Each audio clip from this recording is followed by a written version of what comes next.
En manchette aujourd'hui, assermentation au conseil municipal à l'île du Pas.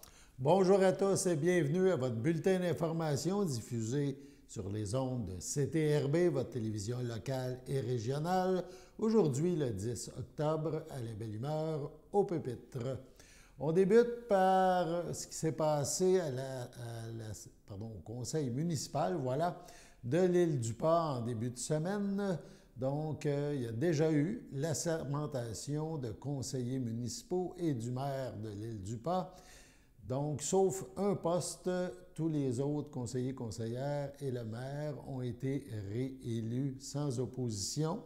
Il y aura élection au poste numéro 2. Les deux candidats sont Michel Jasmin et Alexandre Salois-Lapointe. Donc, sauf le poste 2, tous les autres candidats ont été réélus. Donc, Alain Goyette demeure maire de l'île du Pas. François Drainville conserve son poste de conseiller au numéro 1. Au numéro 3, c'est Maryse Courchaine qui a été réélue sans opposition. Au numéro 4, Daniel Duchesne a été élu. Il s'ajoute au conseil municipal. Au poste numéro 5, Martial Bellé, qui occupait ce poste, a été réélu sans opposition. Et au poste 6, Jacinthe Drainville, qui occupait ce poste, a été aussi réélu. On a un extrait de la séance du conseil. Il y a M. le maire, M. Alain Goyette. Donc, ça ici, c'est le petit document. Alors, il faut lire la partie ici, s'il vous plaît. Je déclare sous serment que j'exercerai mes fonctions de maire avec honnêteté et justice dans le respect de la loi et du code d'éthique et de déontologie des élus municipaux de la visitation de l'île du Pas. Je m'engage également à respecter les règles de ce code applicable après la fin de mon mandat. Okay.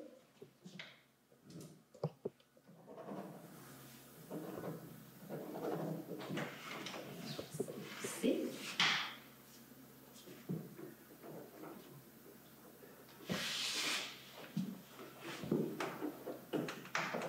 On va aller à M. François Drainville, notre conseiller numéro 1.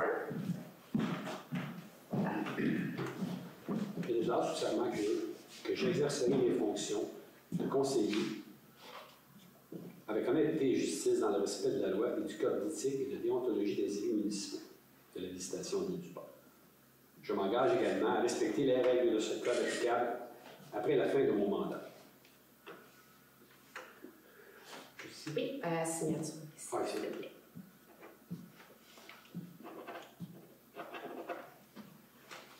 Merci François. On a ensuite Mme Maryse Courchaine comme conseillère numéro 3. Voilà. Je déclare sous serment que j'exercerai mes fonctions de conseillère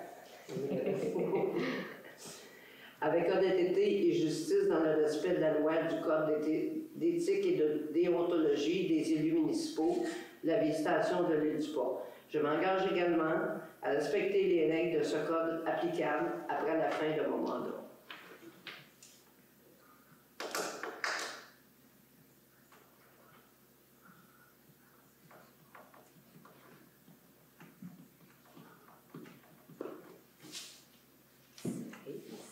Ensuite, on a M. Daniel Duchesne, conseiller numéro 4.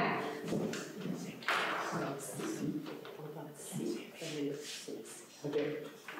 Je déclare sous serment que j'exercerai mes fonctions de conseiller avec honnêteté et justice dans le respect de la loi et du code d'éthique et de déontologie des élus municipaux de la visitation de l'île du Pas. Je m'engage également à respecter les règles de ce code applicable après la fin de mon mandat.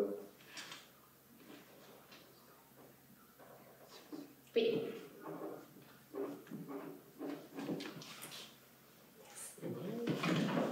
On a M. Martial Bellé au poste de conseiller numéro 5.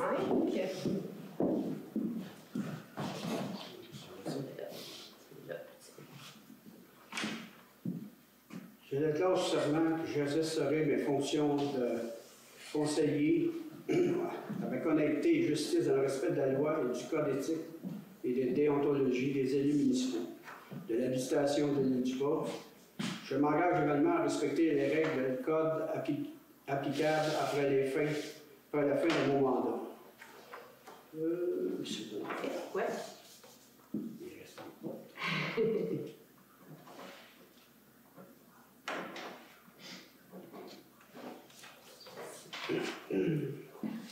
Et la dernière, Mme Jacinthe Drainville, au poste de conseillère numéro 6. Je déclare sous serment que j'exercerai mes fonctions de conseillère avec honnêteté et justice dans le respect de la loi et du code d'éthique et de déontologie des élus municipaux de la législation de l'île du Pas. Je m'engage également à respecter les règles de ce code applicable après la fin de mon mandat.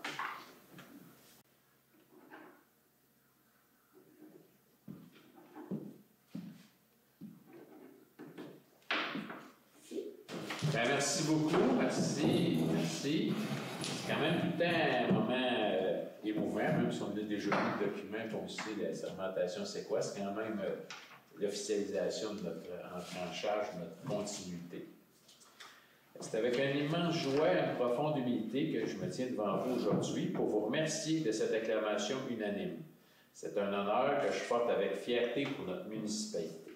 Merci à chacune et chacun d'entre vous, aux familles qui ont cru en nous, aux jeunes qui rêvent d'opportunités, aux aînés qui nous rappellent nos racines, pour avoir fait de moi votre mère. Par cette ovation collective, ce mandat n'est pas ma victoire, c'est notre victoire commune à tous, celle d'une communauté unie par le désir de progresser ensemble. Être maire, c'est plus qu'un titre, c'est une responsabilité sacrée. Je sais que les défis sont nombreux, que ce soit l'adaptation de notre environnement face au changement climatique, dont le dossier des zones inondables, de la sécurité de nos routes, de nos infrastructures, des activités communautaires qui animent notre population. Ces dossiers méritent des actions concrètes et durables. Mais je ne peux pas y parvenir seul. Merci à vous également pour les 5 autres conseillers élus par acclamation. C'est avec eux que nous aborderons les 4 prochaines années, que j'espère dans l'harmonie. Laissons de côté les divisions pour tisser des liens solides, car c'est dans l'unité que nous trouverons la force de transformer nos rêves en réalité. Enfin, le 26 octobre prochain, ainsi que le 2 novembre, vous aurez à élire un conseiller pour compléter notre équipe. Je vous invite à y participer en grand nombre, puisque chaque vote est important pour notre démocratie. Je vous promets d'être transparent au service de l'intérêt général, où chaque voix compte équitablement. Merci de votre attention. Sur ce, on passe à la pause. Votre station de télévision de Berthierville vous invite cordialement à son bingo hebdomadaire télédiffusé tous les samedis matins dès 9h30. Depuis longtemps, les fans de CTRB se divisent le joyeux montant de 600 $ chaque semaine à cette joute de bingo. N'oublions pas non plus le super bingo mensuel d'une cagnotte de 2000 $ que vous pourriez vous partager chaque premier samedi du mois. Un moment de fébrilité qui pourrait devenir payant pour plusieurs d'entre vous. Pour vous procurer ces fameuses cartes de jeu, les dépositaires participants sont à Berthierville, le dépanneur Formule 1, la station-service Arnois sur le boulevard Gilles-Villeneuve, le marché IGA Extra Famille Mondor sur la rue Gabrielle Brissette, le marché Métro Boucher sur la rue Notre-Dame et la pharmacie Proxime sur la rue Frontenac. À Saint-Ignace de Loyola, le dépanneur Proxy sur la rue de la Traverse, la boucherie Aldo sur le rang Saint-Michel. C'est donc un rendez-vous hebdomadaire chaque samedi matin à 9h30 sur les ondes de CTRB, votre télévision locale et régionale, celle-ci toujours en haute définition. Toute l'équipe de CTRB vous remercie de votre fidélité et vous souhaite bonne chance.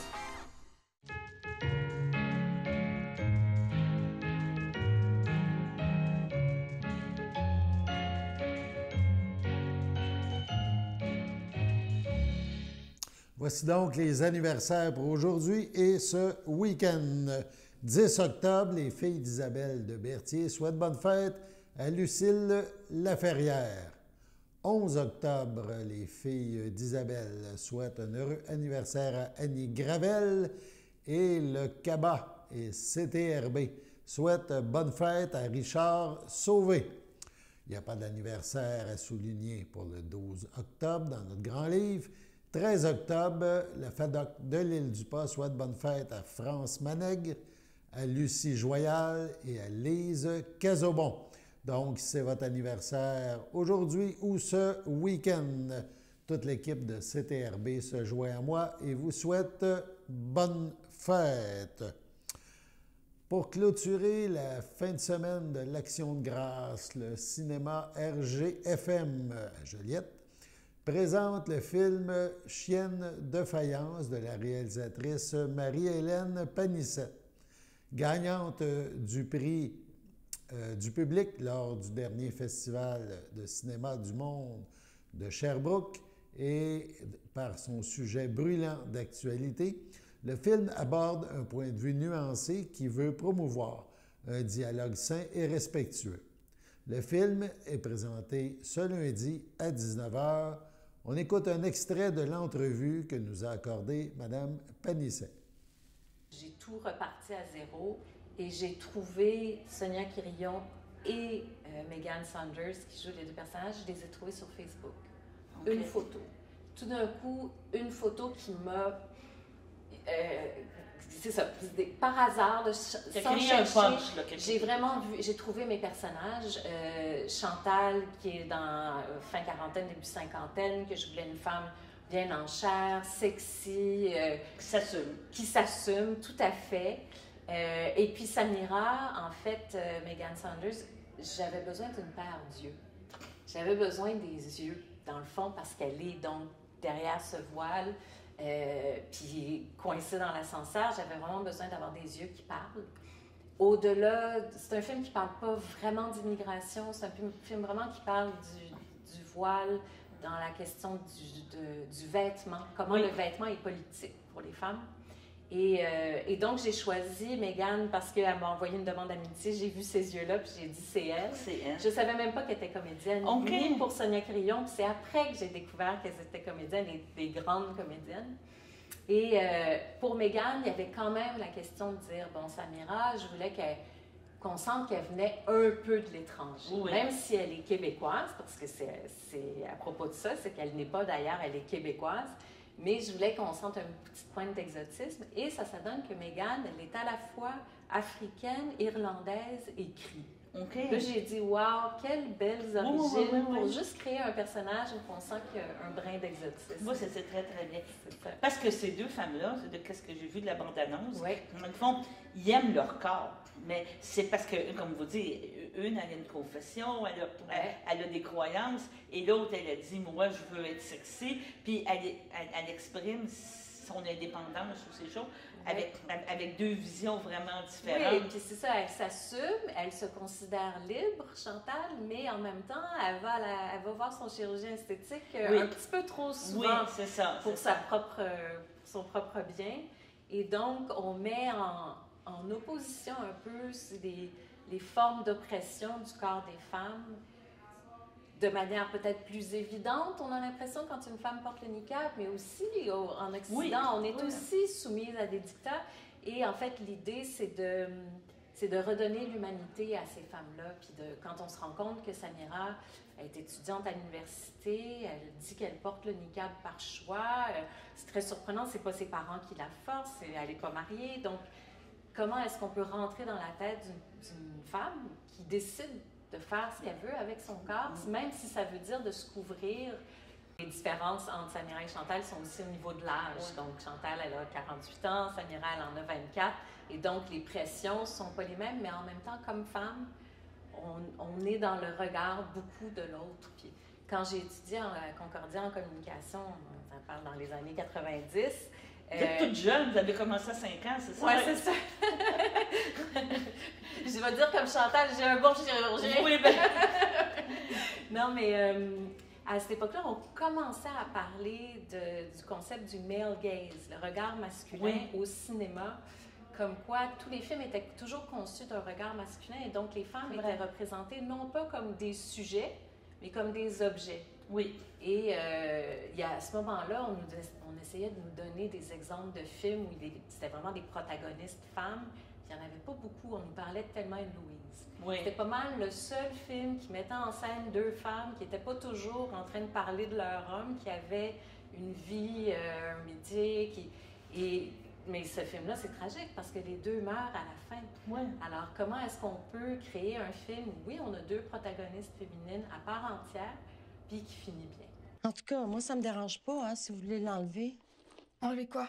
Mon niqab? Non, votre brassière. Bon, les enfants, oubliez pas, hein? C'est Mamie Lynn qui vient vous chercher ce soir. Bon, ben, mouah. Ah, c'est la bête de ta grand-mère. Ne m'attendez pas pour souper.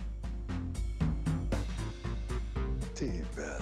Tu trouves pas que j'ai engraissé? Ah, tu sais que j'aime ça quand ça rebondit. Les toilettes sont à gauche, au rez-de-chaussée. Rez-de-chaussée. Au revoir. En route, nous sommes en veuillez s'il vous plaît vous retirer du champ de la porte. Oh, j'ai mon voyage. Son djellaba est poigné dans la porte. Oscar, son djellaba est poigné dans la porte. Pas ma djellaba, mon abaya. Il doit bien y avoir moyen de sortir d'ici. Oh. À votre place, je ferais pas ça. Je sais pas si c'est la pression de l'air, là, mais j'ai les pieds tout enflés. Vous étudiez en quoi? En éducation. Ben, je veux pas péter votre ballon, là, mais vous pourrez pas enseigner ici. De quoi j'ai l'air? T'es belle. Ah, donc, nous, on paye vos études avec nos impôts, puis après ça, vous partez travailler ailleurs. T'es belle. Est-ce que je serais pas la première Québécoise à partir travailler à l'étranger? Ben, il faudrait savoir, vous êtes québécoise ou alabamienne? Il y a un problème avec ton ascenseur? N'inquiétez pas, votre mère pour rien. On sera sortis d'ici en moins de 2. Docteur Loiseau, vous m'entendez? Je vais devoir descendre dans la fosse depuis le 3e étage. Idriss. Oui, docteur? Sois prudent. C'est drôle, hein, mais de savoir qu'il a voulu te soigner, vraiment, au nom de l'humanité, de la médecine, ça fait en sorte que je l'aime encore plus. Ah ouais, tu sais!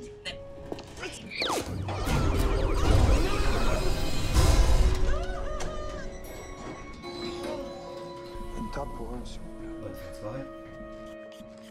Je sais pas qu'est-ce que maman a fait, donc. À l'approche de la grande fin de semaine de l'Action de grâce, la Société de l'assurance automobile du Québec invite la population à faire preuve de vigilance et à se déplacer de façon sécuritaire sur la route. En moyenne, de 2018 à 2024, la SAAC a dénombré chaque année, durant cette fin de semaine plus longue que les autres, 270 personnes victimes de la route, dont 3 personnes décédées et 14 autres blessées gravement. Lors de ce dernier long congé avant la période des fêtes, le nombre de déplacements sur les routes augmente généralement, donc soyez prudents. Également, on vous informe que lundi, CTRB sera fermé, donc c'est congé, et vous me retrouverez pour le bulletin de nouvelles mardi prochain. Sur ce, on passe à la pause. B6, je répète, B6. Ouais, ça va bien ton affaire. Hey, je pense, Cabot, on dit-tu le Cabot ou la Cabot? Ben, on dit le Centre d'action bénévole d'Autrey, donc ça doit être le Cabot, il me semble. Ouais, vu de même. N33, je répète, N33. Bingo! Hey, avec l'argent que tu viens de gagner, là, tu vas pouvoir faire un gros don au Cabot. Justement, c'est leur collecte de fonds. Contribue donc.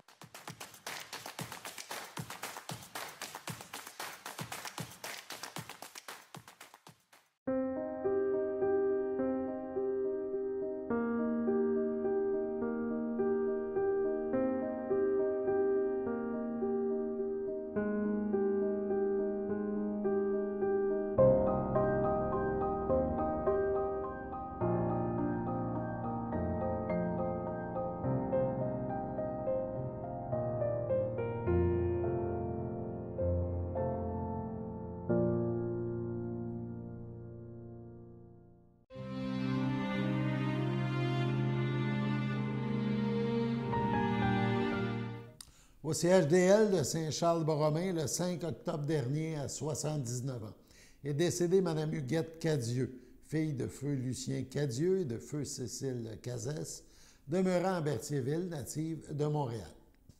Elle laisse dans le deuil ses sœurs et ses beaux-frères, Monique Cadieux, Paul-Émile Laure, Pierrette Cadieux, Jean-Claude Demers, ainsi que plusieurs neveux, nièces, autres parents et amis.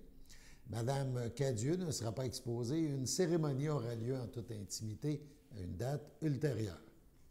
Au CHDL de Saint-Charles-Borromée, le 27 septembre, à 94 ans, est décédée Mme Denise Sylvestre, épouse de feu Roger Dupont, demeurant à Saint-Barthélemy. Elle laisse dans le deuil ses enfants, André Morache, Robert Morache, Pierre Dupont, Chantal Vadnet, Chantal Dupont, Robbie Plante, ses petits-enfants Éric, Francis, Jessie et Frédéric, ses arrière-petits-enfants Liana, Gilbert et Lucien, ses sœurs, ses beaux-frères et sa belle-sœur, Lisanne Sylvestre, Marcel Robitaille, Marceline Sylvestre, Silvio Roland Tremblay, Pierrette Dupont, ainsi que plusieurs neveux, nièces, autres parents et amis. La famille vous accueillera samedi 11 octobre, 10 h, en l'église de Saint-Barthélemy. Suivront les funérailles à 11 h. Madame Sylvestre sera inhumée au cimetière de Saint-Barthélemy le même jour. Au Centre de soins palliatifs et de fin de vie de la Naudière, le 3 octobre dernier, est décédée à l'âge de 81 ans Mme Danielle Lévesque, épouse de feu Guy Gauvin.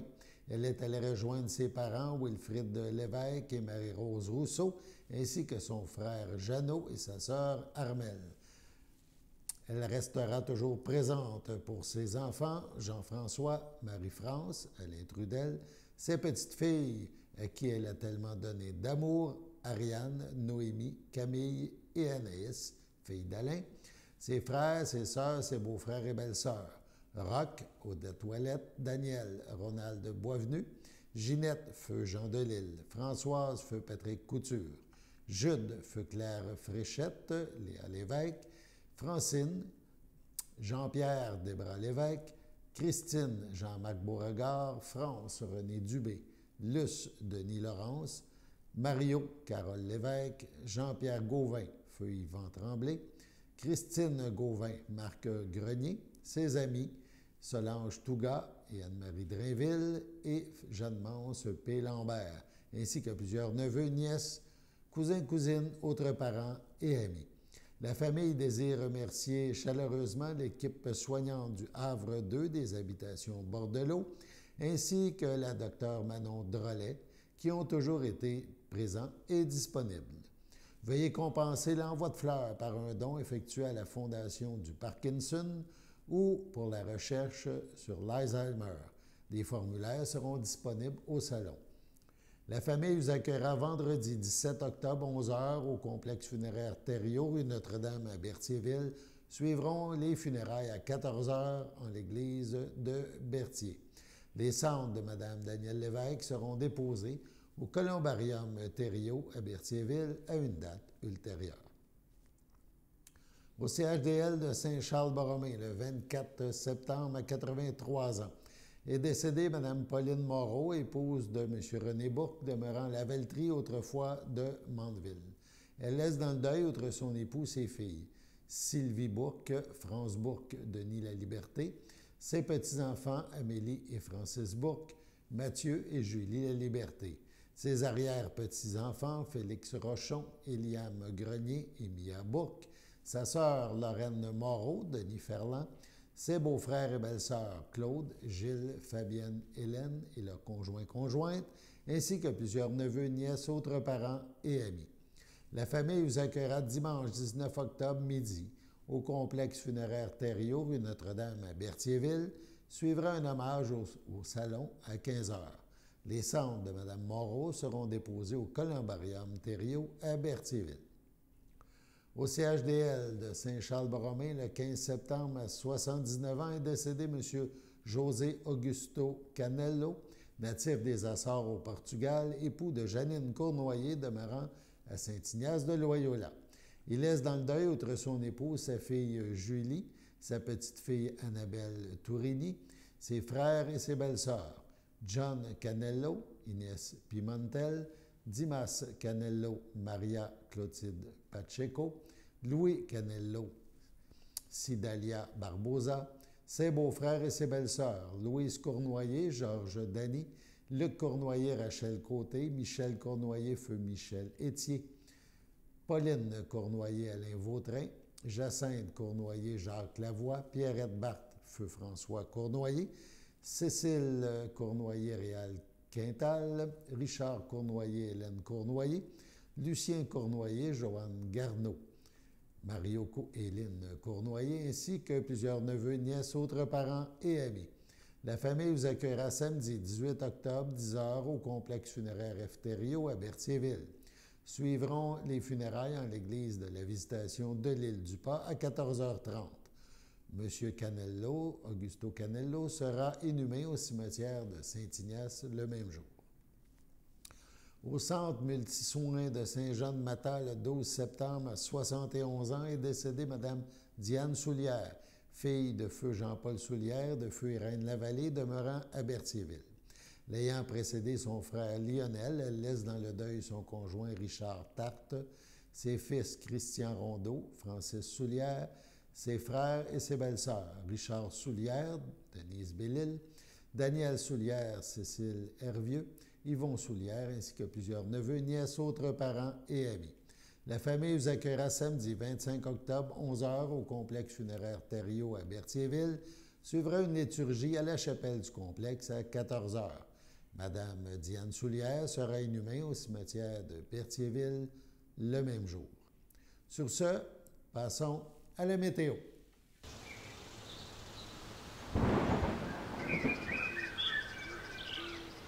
Bienvenue à votre météo de cette fin de semaine. Aujourd'hui, vendredi soir, ce sera variable.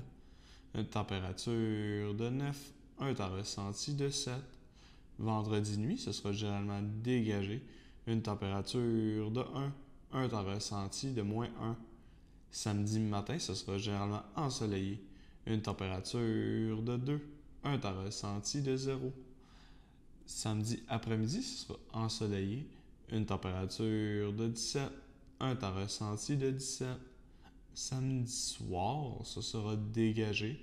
Une température de 11, un temps ressenti de 10. Samedi nuit, ce sera dégagé. Une température de 7, un temps ressenti de 4. Dimanche matin, ce sera généralement ensoleillé. Une température de 7, un temps ressenti de 4. Dimanche après-midi, ce sera ensoleillé avec passage nuageux. Une température de 18, un temps ressenti de 18. Dimanche soir, ce sera un ciel variable. Une température de 13, un temps ressenti de 11. Dimanche nuit, ce sera un ciel variable. Une température de 9, un temps ressenti de 6. Lundi matin, ce sera un ciel variable. Une température de 9, un temps ressenti de 6. Lundi après-midi, ce sera nuageux avec averse. Une température de 16, un temps ressenti de 16. Moins de 1 mm de pluie. Lundi soir, ce sera nuageux avec averse. Une température de 12, un temps ressenti de 11. Moins de 1 mm de pluie. Lundi nuit, ce sera nuageux avec averse. Une température de 9, un temps ressenti de 7. Environ 1 mm de pluie. Et voilà, c'était tout pour votre météo.